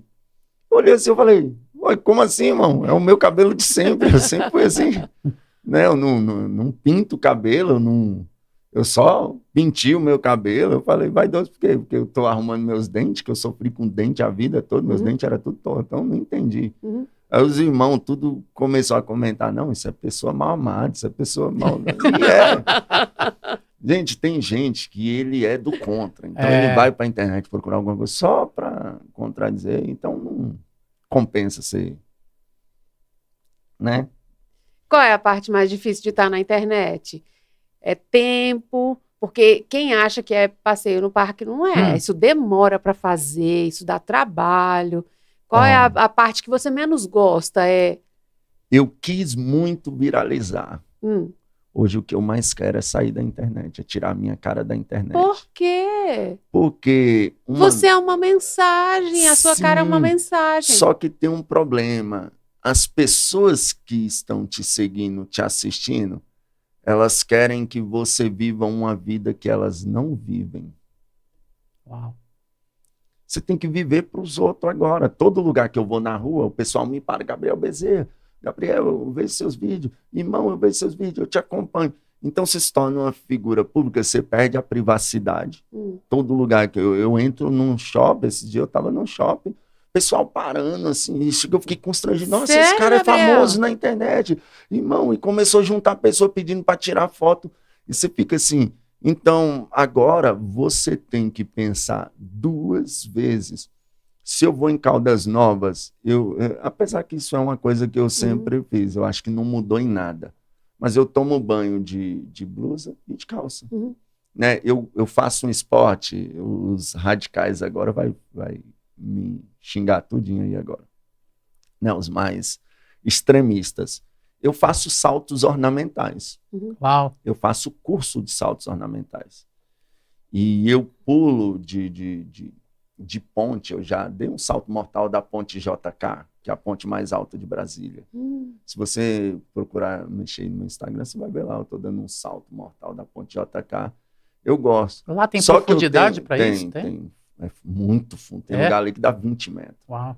Só que eu mergulho antes, sempre, para conferir se tem algo embaixo. Senão a brincadeira pode virar uma tragédia. E eu faço curso junto com a minha filha no DEFE, com o professor Giovanni Casilo. Então lá a gente faz. E eu uso uma roupa de neoprene que ela vem cobrindo aqui até o braço e cobre até o pé. Agora, Gabriel, eu poderia usar uma bermuda sem blusa em Caldas Novas ou em um lugar que eu vou aí saltar por lá? Poderia, mas por que você não faz? Primeiro, porque eu não me sinto bem. Segundo, porque eu não quero escandalizar nenhum irmão. Teve um vídeo meu que foi parar em jornais, que a gente estava fazendo uma vigília na igreja dele ali, na Detalhe da Expansão, e eu falei, eu tenho uma ideia para a gente chamar o povo para essa vigília. Eu meti um terno, fui lá para a ponte Costa e Silva, que é a segunda ponte mais alta do Lago Paranoá. Eu falei, gente, o negócio é o seguinte, ou você vai para a vigília lá na Expansão, tal dia, tal, ou você vai vir aqui e fazer isso aqui. E eu joguei um mortal para trás, de terno da ponte Costa e Silva. E aí foi parar em jornal. Meu Deus, Gabriel, da onde saiu essa ideia, Gabriel? O pessoal até, um jornal, não sei se foi o Metrópolis ou foi outro lá, postou um vídeo e falou, os pastores de Brasília estão meio estranhos. Mas assim, eu digo, você tem que... E o povo foi para a vigília, Gabriel? Foi muita gente para mim. Tem gente que falou, não, com convite desse aí não tem como. Ele falou, eu já estou preparando o meu terno. Eu já estou preparando o meu vestido, eu vou colar lá. Não tem, mas tem gente que se escandaliza com isso. Muita gente, irmão, está incentivando os outros a pular. Eu falei, não tem lógica. O salto ornamental, ele é um esporte perigosíssimo. Primeiro, você tem que saber nadar para fazer ele, porque a piscina tem que ter no mínimo 5 metros, né? Para você pular tem que ter no mínimo 4 metros de fundura em qualquer lugar que você vai pular. que acontece? Um lugar alto, 10 metros, você fazer lá, você dá um salto mortal, entrar de cabeça, que ele exige muito treinamento, exige muito. Você dá um salto mortal, a JK tem 15 metros. Você pular de 15 metros, é um equilíbrio, você não pode errar, você tem que cair em pé. Então, ninguém vai chegar lá. A pessoa que for lá para pular daquele lugar lá para fazer alguma coisa com a vida, ele já foi lá para fazer um mal contra a própria vida. Eu tive experiências, né? Eu peço até perdão pro povo aí que trabalha na área, de chegar na Costa e Silva lá e a gente tá lá brincando, saltando, o pessoal passou de carro e pensou que a gente estava querendo se matar. Aí chegou os bombeiros lá, um monte de viatura do bombeiro, já vinha helicóptero, já ia vir. Aí chegaram lá, eu falei, não, eu faço salto ornamental, eu tava aqui, a gente tava se divertindo. Ele, pois é, chegou aqui a denúncia. Quando vocês for fazer isso, aconteceu o mesmo comigo em Itumbiara. Em Itumbiara, aquele rio lá é perfeito, aquela ponte linda. A ponte velha, eu falei, não, eu tenho que saltar aqui. Aí eu fui lá, tô saltando, o pessoal passou, pensou que a gente tava... E olha que eu tava com roupa de neoprene, aí, como o menino tava filmando, eu acho que eles pensou, o cara tá querendo se jogar daí pra... Aí chegou os bombeiros, aí o cara do bombeiro chegou de barco, aí ele falou, oh, você quer lascar com a minha vida, pra não dizer o palavrão que ele falou. Ele começou a xingar um monte de palavrão e tal. Aí eu olhei pra ele assim... O cara do bombeiro. Aí eu fiquei olhando e ele me xingando, nervoso. Cara, eu tô no... e tal. Aí eu falei bem assim, olha, primeiramente, meu amigo, o senhor como um bombeiro, o senhor deveria ter educação. Porque você nem sabe com quem você está falando. Segundo, eu faço curso de saltos ornamentais, por isso que eu estava saltando aqui. E nessa ponte não tem nenhuma placa proibido pular. Aí ele baixou a bola, que eu acho que ele pensou que era polícia, alguma coisa, pelo modo. Porque quando você fala sabendo o seu direito, diferente. A pessoa baixa a bola. Se vê que você é leigo, você monta em cima. Eles montam em cima. Aí eu falei, né, pra ele, olha o assunto que nós estamos falando aqui. Podcast aí você tá deixando o povo te conhecer, Gabriel. Exatamente. Aí ele falou, não, tranquilo então. Aí eu falei, pois é, eu tava só saltando. Ele, não, cara, quando for assim, se vier pra cá, avisa a gente que você tá saltando. Qualquer coisa a gente manda até uma lancha aqui para auxiliar vocês. Eu falei, não, tranquilo. Posso fazer o último salto antes de ir? Vai lá, cara, vai lá. Aí eu fui lá, eu fiz mais um salto, saí. Muito legal, mas realmente o salto ornamental não é... A gente não está influenciando, porque é um esporte muito radical, que poucas pessoas vão. Né? Tem muita gente que gosta de pegar uma moto aí e sair. Mas eu não subo numa moto, nunca. O cara fala assim... Nós, né, cara? A gente não gosta, não. Tu se joga da ponte JK, cara, mas não anda de moto. Tem coragem de botar uma velocidade numa moto? Não. Eu falo, eu tenho amor à minha vida. Ele, não, como assim? Você pula da JK e vai dizer que tem amor à vida? Mas lá eu faço com segurança, né? Não é assim. É treinar. Chegar lá e saltar. Eu comecei saltando de 1 metro, 2, 3 anos até chegar a uma altura de 10, 15 metros. Aí hoje eu faço curso já para fazer um salto mais bonito, um negócio assim, para ganhar aplauso. E de fato a gente ganha muito aplauso onde a gente vai. Na Chapada dos Veadeiros, você dá um salto, você chega lá. O pessoal pula, costuma pular, em pé, normal. Aí você chega, você faz um mortal grupado e entra de cabeça, a galera fica louca. E eu costumo até brincar, né? Tem gente que não conhece esse meu lado brincalhão. Eu chego num lugar assim, os meninos morrem de rir, racham de rir.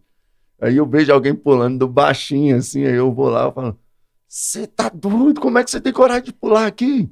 Não, eu não, meu Deus, é fundo aqui. E tal, e os meninos ficam, Gabriel, tu não vale nada, né? Aí eu vou lá no lugar mais alto e falo assim, será que alguém já pulou daqui? O pessoal, já, não sei o quê. Eu viro assim de costa, cara, e solto um mortalzão assim. Aí o pessoal pira, o pessoal olha assim e fala, meu Deus. Aí você vê o pessoal aplaudindo, nossa, mas é muito bom. Agora, por que eu comecei a fazer um esporte? Há 10, 15 anos atrás, algumas denominações não deixavam você fazer nada, tudo era pecado. Só que há uns 5 anos atrás, isso aqui vocês vão confirmar. O que teve de pastor que se suicidou, gente. Agora, por quê?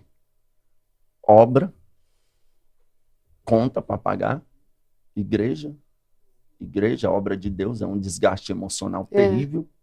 Daqui a pouco, hoje, a gente vê muitos líderes com depressão, porque só igreja.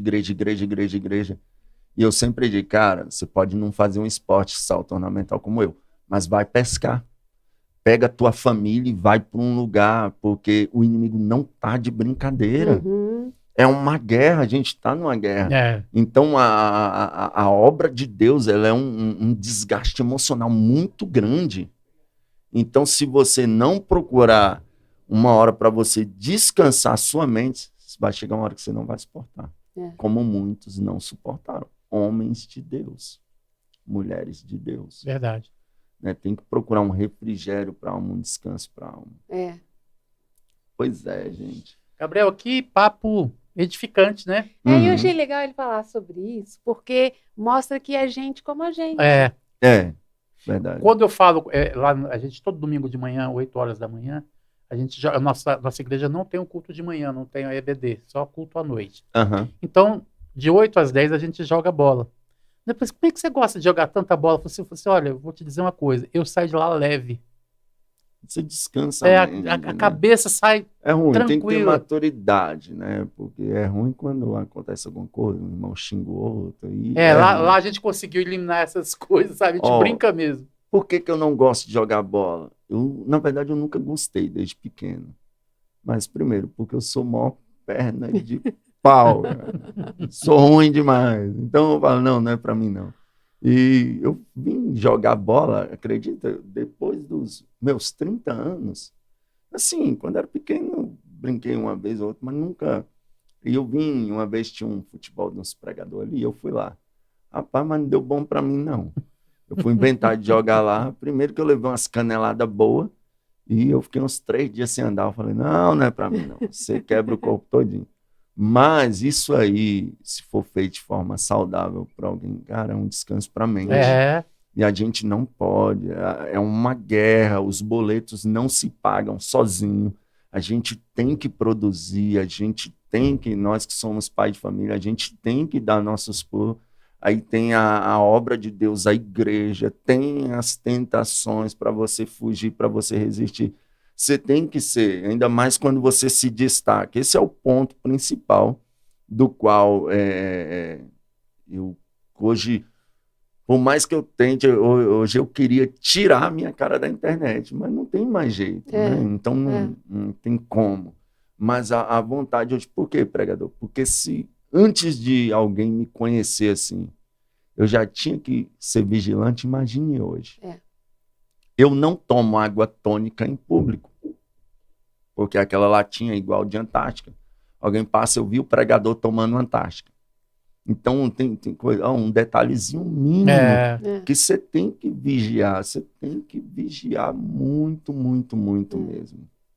Isso é verdade. Você não pode discutir com a sua esposa em público. Você não pode gritar com o filho seu em público. Rapaz, você não pode quase nada, só pelo fato que se as pessoas verem, vão se escandalizar em você. Às vezes é tipo como se você não pudesse ser um ser humano comum no meio. Mas antes de ser um pregador, um homem de Deus, um evangelista, eu sou gente como qualquer um. Então, somos seres humanos. Glória a Deus. Gabriel, eu queria te agradecer pelo nosso bate-papo de hoje. Quero dizer que você tem muita graça. Amém. Glória a Deus. Deve ser muito bom assistir uma pregação sua, sabendo que Deus vai sempre estar te usando, porque a gente vê que você se deixa ser usado, e você tem uma característica assim de, no bate-papo, você atrair. Então, assim, o que Deus fez e ainda vai fazer, você não consegue nem fazer ideia, mas que é coisa grande Amém. Só usufrua daquilo que Deus tem para você, porque é só a ponta do iceberg, sabe? Deus tem muita coisa para acrescentar na sua vida. Eu queria te agradecer pelo presente de ter você hoje aqui. Foi a primeira vez que a gente trouxe um evangelista aqui e como a gente foi acrescentado. Nossa, delícia de conversa. Porque é um papo... Já teve vários papos com pastores muito bons, mas assim, esse foi um papo diferente porque assim, a gente viu uma unção diferente, nem maior nem menor, uma unção diferente. Até porque os 5 chamados não são graus de unção. São unções diferenciadas. E essa unção de evangelista, assim, de querer atrair as pessoas, é fabuloso, assim, de querer proclamar, de multiplicar o reino, né?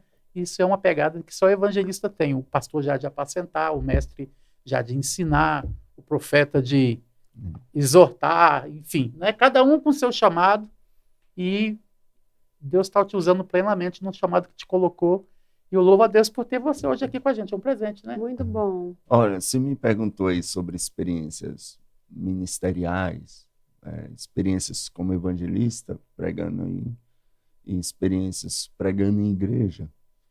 E se eu pudesse acrescentar algo aqui, se vocês me permitirem, claro. Eu gostaria de contar uma experiência espiritual que eu tive. Foi a mais forte. Essa foi incrível, né? Nessa experiência, gente, eu vi Jesus. Quando eu falo isso, hoje nós estamos diante de uma geração muito incrédula. Leonardo Ravel, ele disse que o conhecimento não pode, de maneira alguma, tomar o lugar da experiência. É bom ter conhecimento, mas ter experiência. Experiência te enraiza. Conhecimento te liberta, te lava, né, te dá maturidade, mas a experiência em si, ela te enraiza. E eu estava em uma igreja e uma menina, uma criança, foi arrebatada. E ela ficou 3 dias falando em mistério. A avó, preocupada, chamou o bombeiro. Aí quando o bombeiro chegou lá, parece que o bombeiro era crente, falou, não, essa menina está cheia do Espírito Santo. E quando a menina voltou, ela tinha visões para contar da igreja, acerca do pastor, acerca de alguns irmãos, algo que Deus queria. E eu vendo aquela criança contar aquilo, eu pensei, se ela viu, eu posso ver também. Se ela foi arrebatada, eu posso ser também. E eu comecei a buscar a Deus uma experiência. Aí eu lendo sobre Paulo, quando Paulo foi arrebatado há 14 anos. Não, conheci um homem que há 14 anos, se no corpo, se fora do corpo, não sei, foi arrebatado. Eu falei, se Paulo viu, eu posso ver também. Eu botei na minha mente aquilo e eu entrei num propósito de 21 dias. Jejuando de 6 da manhã às 6 da tarde. Durante a noite eu comia, mas esse período eu só tomava líquido, uma água, um suco, alguma coisa assim. E eu orava todos os dias de 3 a 5 de joelho. E lia a Bíblia, né, nesse período. Eu pedindo a Deus para ter uma experiência sobrenatural com Deus. Eu queria ser arrebatado, eu queria ver alguma coisa diferente. E foi um dia, 2, 3.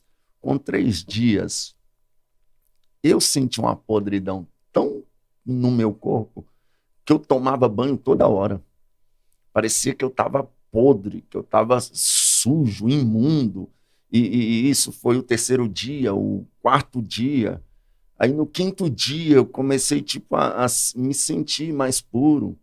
No 6º dia. No 7º dia eu já senti uma pureza em mim. Para você ver o tanto que o pecado, o mundo nos suja espiritualmente. E quando você começa a buscar Deus, quanto mais você se aproxima de Deus, mais a sua imundície é revelada. Isaías, lá, né, no capítulo 6, ai de mim que vou perecendo. Então, quanto mais... Por isso que eu não acredito num culto que o pessoal pula, grita e diz que o culto foi maravilhoso e não muda de vida, não gera arrependimento. Porque a santidade de Deus nos constrange. E aí foi o 10º dia, o 15º dia. No 18º dia, esse dia eu lembro com precisão. Por quê? Porque eu sempre passava na casa da Aline para a gente ir para a igreja. E eu cheguei lá na casa da Aline para chamar ela, e eu muito debilitado, eu já sou magrinho, eu fiquei só a tira. Aí eu falei, Aline, o tio dela caiu endemoniado. E ele rolava no chão gritando, eu te odeio, eu te odeio. Eu olhei assim, eu falei, nesse tom de voz aqui, eu falei, eu também não gosto de tu não, Satanás. Sai dele em nome de Jesus. Aí o demônio saiu, e a gente saiu de lá e foi para a casa da Miriam. Quando a gente chegou na casa da Miriam, que a gente foi chamar ela, ela entrou aí. Na hora que a gente entrou, o cachorro dela caiu endemoniado e começou a rosnar. Aí vieram assim, nossa, o cachorro tá passando mal, não sei o quê. Na hora eu tive discernimento, eu falei, não, é demônio. Mas como assim? Já viu o cachorro endemoniado? Eu falei, os demônios não saiu do gadareno, entrou nos porcos. Quer ver? espírito maligno, em nome de Jesus, sai. O cachorro levantou bonzinho. Aí a gente foi para a igreja, terminei 21 dias, não tive nenhuma experiência sobrenatural, a não ser quando eu ia pregar, eu entrava no ônibus e as pessoas começavam a torcer a mão e ranger os dentes, aí eu via, eu falava, Deus, não deixa manifestar aqui não, não deixa manifestar aqui não, repreende, Deus, expulsa, põe para correr sem eu precisar manifestar, e eu passava a fingir às vezes que nem estava vendo, mas eu sabia que se eu olhasse assim, estendesse a mão, caía, de tanta graça que eu estava. Só que nessa de orar de 3 às 5, quando eu ia ver, eu estava orando de 3 às 8. Teve uma vez que eu orei de meia-noite a 8, de tão bom, era tão bom, assim, minha mãe até fala, moço, como é que você consegue falar tanto com Deus? Eu falei, mãe, é tão bom, que eu só paro quando a minha boca está doendo mesmo, que eu não aguento mais falar com Deus. Passava horas e horas orando. Aí terminou esses 21 dias, nada. Aí eu pensei, mas eu não vou desistir. Fiquei 7 dias mantendo o padrão de oração, de 3 a 5, e me alimentando normal. Depois de 7 dias, eu falei, agora eu vou fazer mais 7 dias, de 6 da manhã às 6 da tarde. Aí, primeiro dia, eu jejuei o dia todinho, deu 6 horas, entreguei o jejum, comi. Segundo dia, terceiro dia, no terceiro dia, eu dobrei o joelho e eu tô orando lá.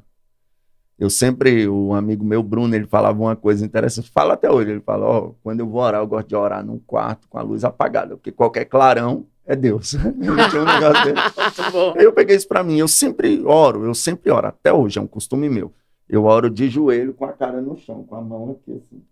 E eu tô com a cara no pó lá, orando, descer um ser aqui atrás de mim. Bom, na hora que esse ser desceu, eu senti uma presença que é inexplicável, eu não sei como contar isso. Eu sei que esse ser pôs a mão nas minhas costas. E no que ele pôs a mão nas minhas costas, irmão, o que eu tenho de mais precioso hoje, eu falo isso direto, é o meu filho e a minha filha. E Deus pode matar os dois, eu estou diante de Deus, Deus pode até me matar aqui agora, se eu estou mentindo nisso que eu vivi. Eu comecei a flutuar. E eu fui flutuando assim.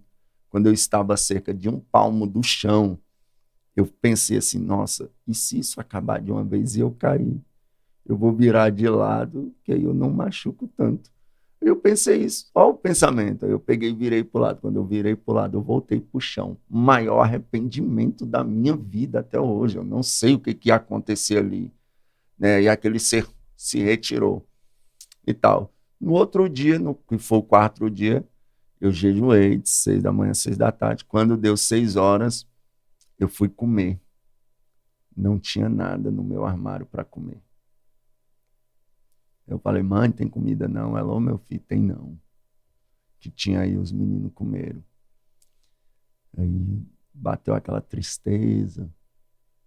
Eu deitei, aquela prova financeira, sabe? Não tinha nada para comer em casa, não tinha de onde comprar. Eu tomei uma água ali. Quando deu 3 horas da manhã, eu dobrei o joelho. Eu falei, Deus, hoje eu não vou orar. Porque se eu for orar, Deus, eu vou falar um monte de coisa desagradável para ti. Porque eu tô triste, porque não tem nada para comer dentro da minha casa. Mas, Deus, o meu propósito se mantém, se o Senhor quiser me dar uma experiência. Eu peguei e deitei. Na hora que eu deitei, aquele ser veio de novo. Não sei se era o mesmo, eu sei que veio um ser e desceu no meu quarto. Na hora que desceu, ele pegou no meu ombro. O que ele pegou no meu ombro, começou a puxar. E como eu não estava, eu assustei com aquilo, eu comecei a reter ele puxando e chegou a ser desconfortável, até que ele puxou de uma vez. No que puxou de uma vez, a minha alma saiu do meu corpo. Eu vi o meu corpo deitado na cama, eu aqui em pé, com o ser do lado. E aquele ser que eu não vi o rosto, disse, vem comigo. E ele segurou no meu ombro e a gente subiu numa velocidade. Passamos aqui esse céu de estrela aqui. Chegamos num lugar que era tão claro, que era semelhante a um flash de câmera fotográfica, só que 1000 vezes mais forte. Aí eu fazia assim, ó, pra mim não. Aí ele me levou a uma sala quadrada, era tipo um quarto, né, uma sala, tinha um altar no canto, essa sala ela era toda, não tem aquelas telhas Eternite? Quando você compra ela nova, que ela molha, fica aquele cinza chumbo, o quarto era todo daquela cor, o altar também, tudo do mesmo material daquela cor, e eu olhei o altarzinho pequeno lá no canto, e uma pessoa invisível saiu do meu lado direito aqui andando. Como assim, Gabriel, uma pessoa invisível? Eu percebi que era uma pessoa, porque cada passo que dava, subia uma chama, assim, em formato de um pé e apagava. E foi caminhando lá para de trás do altar. Aí, quando chegou de trás do altar, aquele clarão clareou de novo. Eu baixei o olho. Quando eu levantei, eu vi um homem de branco lá, de trás do altar. E eu tentava olhar o rosto assim, não conseguia. Eu não sei explicar, era como se fosse o sol, mas ao mesmo tempo é como se não existisse o rosto, aquele clarão. Eu tentava olhar e não conseguia. Mas eu vi a roupa daqui do peito para baixo e eu vi as mãos. Na hora, a Bíblia diz que as coisas espirituais se discernem espiritualmente. Eu tive discernimento que era Jesus. Mas, na dúvida, vou perguntar. E a primeira coisa que eu fiz foi olhar para as mãos, porque eu lembrei, se é Jesus, tem as mãos furadas. E aqui nessa divisão aqui, eu vi as marcas de furo e de sangue. Aí eu olhei assim, e uma coisa incrível, incrível. Eu sei que João viu Jesus como cordeiro, depois ele viu como leão, ele viu Jesus no meio dos 7 castiçais. Algumas pessoas viram Jesus em forma teofânica, como o anjo do Senhor. Gideão viu o anjo do Senhor, ali era literalmente a pessoa de Jesus, e etc. Então Jesus, ele se apresenta como ele quer. As mãos de Jesus que eu vi eram morenas igual a minha. Aí eu perguntei, é o Senhor Jesus? E aquela voz suave disse, eu sou. Nossa, na hora eu fiquei tão empolgado e emocionado que eu comecei a fazer um monte de perguntas. Jesus, por que isso? Jesus, por que aquilo? Jesus, por que isso? Aí eu lembro que eu perguntei, Jesus, eu posso orar pelos paralíticos, cegos, surdos? Ele falou, ainda não. Estende suas mãos. Eu estendi a mão, ele veio de lá e trouxe um quadradinho e botou na minha mão. Eu fechei. Aí eu falei, Jesus, por que as almas não se convertem hoje em dia igual antigamente? Aí ele disse, naquele dia muitos me dirão, Senhor, Senhor, eu vos direi, apartai-vos de mim para o fogo eterno, que eu não vos conheço. Eu não tive coragem de perguntar mais nada. Eu falei, Jesus, eu posso conhecer o céu? Ele disse, aproveita o anjo. E o anjo pegou comigo e saiu daquela sala. E eu vi um jardim que não tinha fim. As flores daquele jardim eram tão belas. Não existe aquele tipo de flor na terra. Brilhosas assim. Aí no que a gente estava sobrevoando o jardim, eu tinha recém lido um livro da Mary Baxter, A Divina Revelação do Inferno, e eu botei na minha cabeça que, as ideias do crente, novo convertido, eu coloquei na minha cabeça que se eu visse um dia o inferno, nunca mais eu me desviaria dos caminhos do Senhor. Ai, você foi levado ao inferno.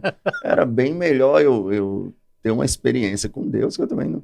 Só que aí eu falei para aquele anjo que estava me levando, eu quero ver o inferno. Meu Deus, que loucura. Aí aquele anjo desceu do céu. Você está no paraíso e quer ir pro inferno, misericórdia. Não, tô te falando. Que ideia. O pior você vai ver depois. Aí eu desci. Tem pior. Que tava Tem pior que ir no inferno. Nós descemos do céu no meio da terra que a gente entrou. E chegamos num lugar onde tinha uns portões. As paredes, elas não se mexiam, mas era tipo viva, dava calafrios. O chão era uma fumaça assim, e por baixo da fumaça preta, enxofre. E tinha uns ferrolhos grandão, e o anjo tentou abrir ali, aqueles cadeados, aqueles ferrolhos, e não conseguiu. Aí ele pegou no meu ombro de novo e foi por cima da terra e foi lá, ou pro Polo Norte ou pro Polo Sul. Por quê? Porque a gente entrou no meio das geleiras. E a gente entrou no meio dos gelos lá, das geleiras, e ali chegou num lugar que tinha um buraco mais ou menos desse tamanho. Só que o anjo tentou passar e não passava, aquele ser que estava do meu lado. E eu via que não dava para passar. Só que eu ouvi gritos vindo lá de dentro. Aí eu botei o ouvido assim, ó. Na hora que eu botei o ouvido, rapaz, as pessoas gritavam lá dentro, como se tivessem arrancando os dentes delas sem anestesia. como se estivesse arrancando o dedo, assim, com alicate. Os gritos eram de pavor, de horror. Só que elas xingavam Deus, como se Deus fosse o culpado de elas estar ali. Deus, seu filho de uma... Eu tô aqui por sua casa, seu... E era cada coisa, pra você entender. Eles xingavam Deus, blasfemavam contra Deus. Aí chegou uma hora que acalmou. Aí daqui a pouco começavam a falar, Deus, tá bom, Deus. Eu já paguei pelos meus pecados, me tira daqui. Deus, me perdoa e tal. Aí parece que começava o tormento de novo e eles começavam a xingar Deus durante os tormentos de novo. Aí eu falei pro anjo, olha, nisso aqui, meu Deus, eu acho que esse foi o maior vacilo de toda a história da minha vida, foi esse. Porque eu falei pro anjo assim, se não dá para mim ver o inferno, me leva para casa, sendo que eu podia conhecer o céu. Sendo que eu podia ver tanta coisa. Aí ele pegou no meu ombro assim, veio muito rápido e ele me jogou em cima do meu corpo. Ele me jogou em cima do meu corpo. Aí eu pensei, meu Deus. Perdi a grande oportunidade. Eu vi o céu. Não consegui dormir mais. Eu fiquei chorando, emocionado, falando em mistério, sentindo uma presença de Deus muito grande. No outro dia, eu lembro, eu fui buscar a missionária Lucineide. Inclusive, traga a missionária Lucineide aqui, vocês vão se arrepender. Não sei se vocês conhecem ela. Não. Conhece? Uma das minhas mães, para mim, é a melhor pregadora de Brasília. Não é puxando sardinha, porque a mulher é top mesmo. Aí eu fui buscar a missionária Lucineide no metrô. E eu tava andando e escutei um barulho nas minhas pernas, tipo... Quando eu olhei para minhas pernas, tinha fogo. Eu fiquei numa unção uns 3 dias que eu andava, parecendo que eu tava pisando em tapete. Então essa foi a minha maior experiência espiritual que eu tive com Deus, foi essa. Muito forte, muito forte. Muito forte. Uau. E se você quer ter, você que está nos assistindo, se você buscar, eu creio que Deus pode te dar uma experiência semelhante à minha ou bem maior que a minha. Isso aqui hoje é um absurdo para muita gente. Mas se você pegar os cristãos aí de 20 anos atrás, era coisa normal no meio deles. Era coisas assim, visões celestiais, visões dos céus. Era coisa normal o povo ter. Hoje que está mais escasso, o povo está muito incrédulo. Hoje é difícil, é o que você falou, que Deus falou contigo, vai lá orar, mas só ora se ele crer.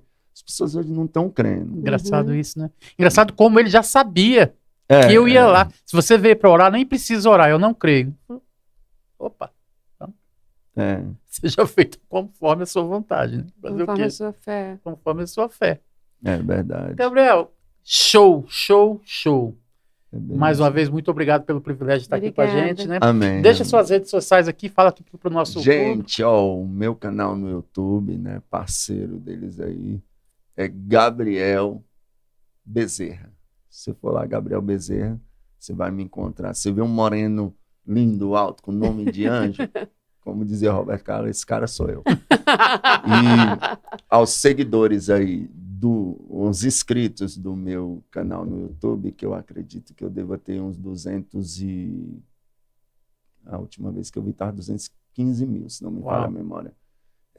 Segue o canal Lumen Podcast. Lumen Podcast. Vão lá, segue aí, muito conteúdo riquíssimos, igual esse aqui. Vai edificar a sua vida.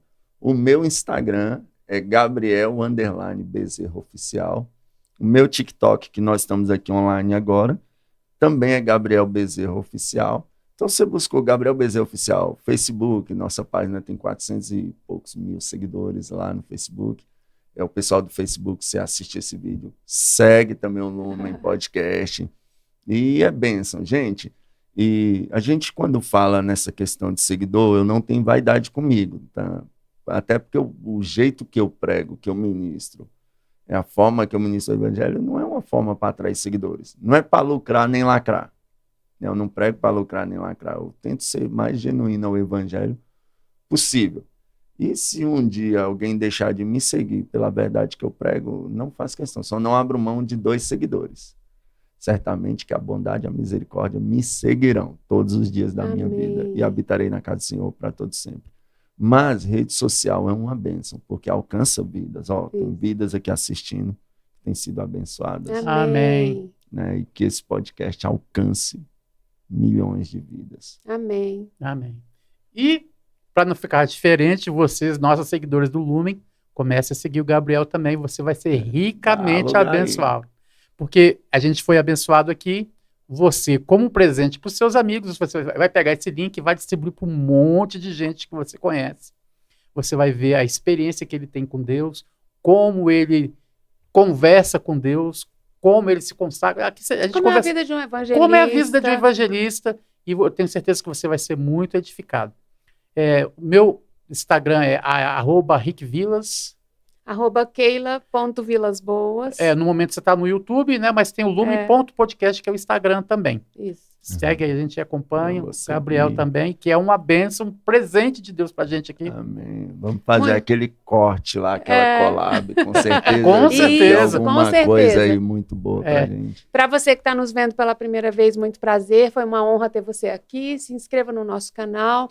E ainda vem muita gente boa por aqui. Tem alguns até que já passaram no canal do Gabriel, como o pastor Adriano Mendes, que esteve gravando com a gente aqui hoje. Gente, então tem muita coisa boa aí no nosso canal. Você pode dar uma passeada aí e vai achar muita coisa legal. E é isso. Um prazer ter você aqui. E nessa câmara central que a gente se despede, seja edificado na prática da palavra, louve a Deus nas redes sociais, deixe o povo das redes sociais saber quem é você em Cristo. E até a próxima. Que Deus abençoe vocês. Tchau. Glória a Deus. Tchau, gente.